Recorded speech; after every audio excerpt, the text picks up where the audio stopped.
Hi everyone, it's me, George, and welcome to another episode of Saturday Uncut.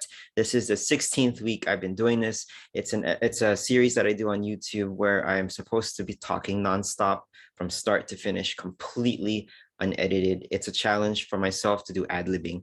And the past 15 episodes, I've been doing it, talking about little things like what I'm watching, what I'm listening to. But today, I'm changing it up because I want to give more value to you as the listener, as the viewer. I'm going to be talking about how I use LinkedIn. All right. So first of all, I'm wearing this t-shirt. It has the LinkedIn logo on it, and you're probably wondering why. If you don't know yet, LinkedIn was my former employer. Full disclaimer, I used to do content marketing at LinkedIn from here in Singapore for the APAC headquarters. It was a role that ended after 18, 19 months. And how do you say it may no longer LinkedIn's no longer my employer, but it is phenomenal as a platform that I use, and I credit much of my career, my past three roles, to LinkedIn. And I wanted to share how I've been using it with you.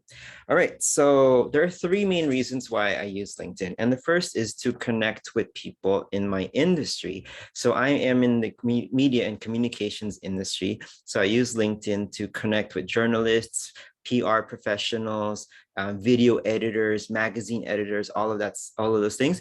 And I do that on a daily basis because that is integral to my current role with this media intelligence company that I'm currently working for. So LinkedIn is absolutely phenomenal. It's something that is really important for me to use every day because I feel it's such a great platform to, organically, or I'm not sure if organically is the right word, but to sort of like meet the person, to reach out to them if you want to ask them a question about what they do, what they're writing about. LinkedIn is definitely one of the platforms that I use every day. The second is to message. I use LinkedIn to message people in my network. So by that, I mean, you could drop them an email, which is a LinkedIn Premium feature. I highly recommend you get on LinkedIn Premium if you're not on it yet. I used LinkedIn to drop a line, ask someone quickly what they're working on. I use it to reconnect with my network. I've also received messages from different people of different professions, from people in aviation to people in media and communications. And it's really cool because we can really communicate in a setting that isn't so formal like an email. I feel like, and of course, Facebook and your Instagrams and your Twitters are highly informal, I feel. But on LinkedIn, you could drop someone a line. It feels like it's the space between the formality of an email and the what do you call it? The informalness of Twitter or Instagram or Facebook, especially. So LinkedIn fits in that space, and I use messages very frequently to engage with those media professionals and journalists every day. And the third reason that I use LinkedIn is its feature LinkedIn Learning. Now you have your other learning platforms out there like Coursera and Udemy and the such, but I use LinkedIn Learning because it's also bundled as part of LinkedIn Premium, and I could use it to take a quick course on social media marketing. I could take a quick course on the diplomacy or things that really interest me. And at the end of the day, once you complete those short courses, you could add that quickly onto your profile, which I think is really, really, really cool. Oh, I should show you my profile. And this is the first time that I'm going to be doing this during this uncut video is to share screen. Since I'm recording on Zoom, let me see if I could successfully share my screen. All right, I hope you could see this is my LinkedIn profile. And I have my picture up. I have a little bit of my background. One of the things that my happiest moments in my career is when I'm able to film and direct. So this is during my days working for a large media company, NBC Universal.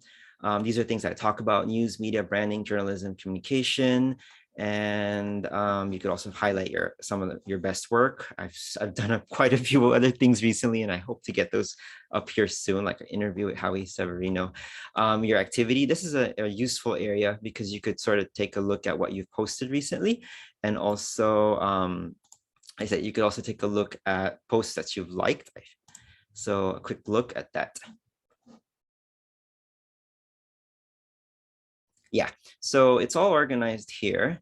Activities, I'm not sure what's with my internet today, but things that I've loved, liked, reacted to, you could quickly see here as a reminder if you need to go back and engage with them, like this one from my friend Lolit, who posted something a story that inspired her.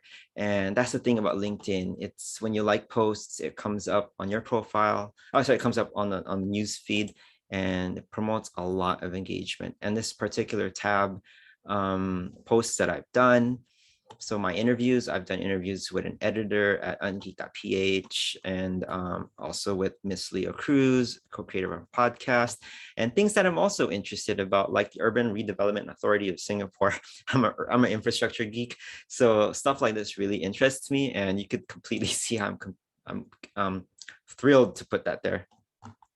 Yeah, so yeah, that's my LinkedIn. Of course, you all know I'm not going to walk you through what a LinkedIn profile should look like. Maybe I could do that in another video, but this is a quick peek at what I have put on it. Just a quick one. All right, let me stop sharing the screen and hope you could get your attention is back on me. Forgive me, because normally I would have the ability to edit this, but again, the theme of the video is to do it completely nonstop, uncut. My quick tips. Here are some quick tips that I have on for people who are using LinkedIn, or people who are, maybe they have a LinkedIn account, but they feel like they don't know how to use it, or they don't know how to maximize their time on it. And these are time-tested tips that I've recommended to friends, and even what's her name, Ma'am Joy from De La Salle University, Das Marinas. She was like someone from my university, and she asked me a few questions about how to use LinkedIn. I sat with her on a Zoom call, and now it's completely taken off. I see her, she's networked with so many people, and she's received great messages from people, and that really warms my heart. Quick tips. First tip is to post regularly. Think of it like maybe just post once a week. And when you post once a week, it doesn't have to be a long blog post. It could be just a comment over something that you saw on your profile that interests you. It's important for that, so you're visible to your network, and proof of life, hashtag. Second is to also engage with posts. Don't just don't just create posts and just let it sit there. It's important for you to like, to support, to heart. LinkedIn has its own set of emojis or reactions, and use LinkedIn to engage with posts. Drop a comment, agree with someone, or maybe offer someone an alternative point of view. These can go such a long way in building that rapport, building that relationship with that journalist, or with that person that you're trying to network with, not just a journalist, sorry. Third is build your network. So of course, in order for your LinkedIn to take off and your professional network to expand, you need to do the hard work in networking.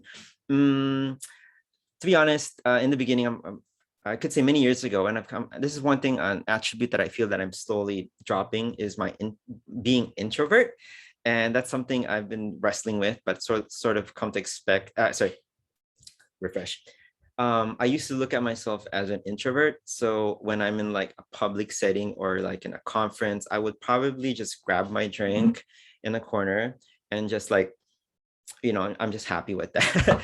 But LinkedIn, it's digital, and you shouldn't be introverted on LinkedIn. It's not a platform. You're not going to get anywhere if you have to use LinkedIn to your advantage. And that means building your network. It's okay to be assertive, to be a little aggressive. Don't be too aggressive like you're trying to sell something, but use it to network. So I have this practice in the beginning where you add 5 people, you connect with 5 people every day. Yeah, especially when my followers on LinkedIn in the early stages is just like in the few hundreds. So you add 5 people every day, and these 5 people that you follow every day, or you add to network with every day, these people are in your industry. If you're in the food and beverage industry, if you're in the hotel industry, hospitality, tourism. In my case, I'm in the communication industry or media industry. I would add 5 people that I feel like it would be wonderful to know. So I could add people from CNN Philippines, add people from MediaCorp, maybe add people from my previous employer. And I noticed you're not going to get a connection request approved each time, obviously. But when you do, it means this person is interested in your profile as well. So you've instantly formed the connection. LinkedIn also has a feature called follow that they introduced fairly recently. In lieu of connecting, if you don't want to connect, you can still follow them, so it isn't so aggressive. But for me, I just say go out there and connect with the person. And every time so it's 5 people per day. And every time you get a connection request that is confirmed, you add 5 more.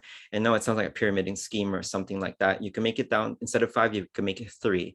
But that was just my strategy, especially in the beginning, because I wanted to build my network. I feel like I wanted to see more content on my news feed. I wanted to, develop my career, my professional career, and it's paid off. Especially my current role, which involves networking with journalists and communications professionals, my network has doubled since I left LinkedIn last year when the pandemic started. I can't believe it's doubled. It's doubled because I kept, I wasn't shy.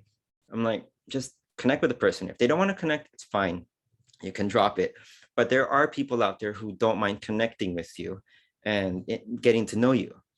All right, so building a network is important. So those are my quick tips. First is to post regularly. Second is to engage with posts so that, when you engage with posts, it shows up on your timeline, and it will also appear on the timelines of those who follow you. And the third is to build your network.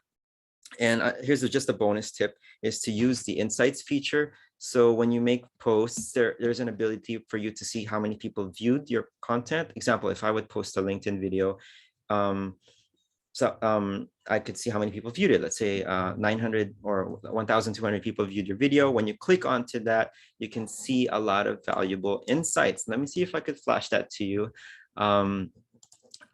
This one. This is a particular one. Let me share this with you. Hold on. Yeah, like this one. This is one of my more popular posts in the past 2 weeks. This one was when I was sharing a feature from my company called Media Requests, and it sort of, I don't know what happened, it just took off. It had 130 likes. That's pretty good for me.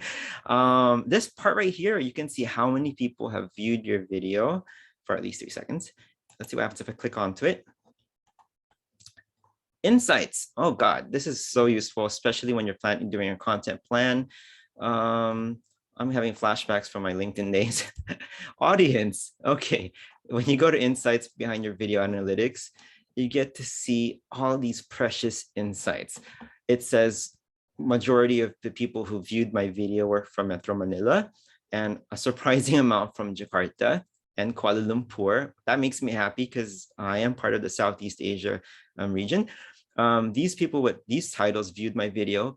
Oh, these are people I want to interact with. Oh, interesting. Salespeople, 148. And people from these companies viewed my video. LinkedIn, it's probably because I'm an ex-employee, so it probably showed up on their timelines. Another ex-employee, ABS-CBN, SPH, Interesting Access, Summit. Oh, these are media companies. Yeah, that's just an example. And you could build your content plan behind these. Now that you know that 258 people from the PR side were looking at this video, that means you could probably create content that caters to that. And I think I'm sort of digressing into what my video was originally about, is how I use LinkedIn, but that's just my 4th bonus tip. I'll probably talk longer about that in a future video. Yeah. Whoa, I can't believe I said so much. That is how I have been using LinkedIn since I discovered it. I think was it 2012, 2011. I remember when I first moved to Singapore, it was Job Street back in 2012. And today it's all online, it's all digital, it's all on LinkedIn. It's been phenomenal for me. And I probably went on and on because there's just so much that I adore and love about it as a platform, as an ex-employee. It's been useful for me, and I hope it becomes useful for you. If this video is, if you like the contents of this video and this new format that I'm doing, my Saturday Uncut, let me know in the comments, hit like. Don't forget to subscribe if you haven't yet, and I'll appreciate your feedback, because this is what you call Saturday Uncut. It's a video where it's unedited from start to finish. All right, see you in the next one. Bye.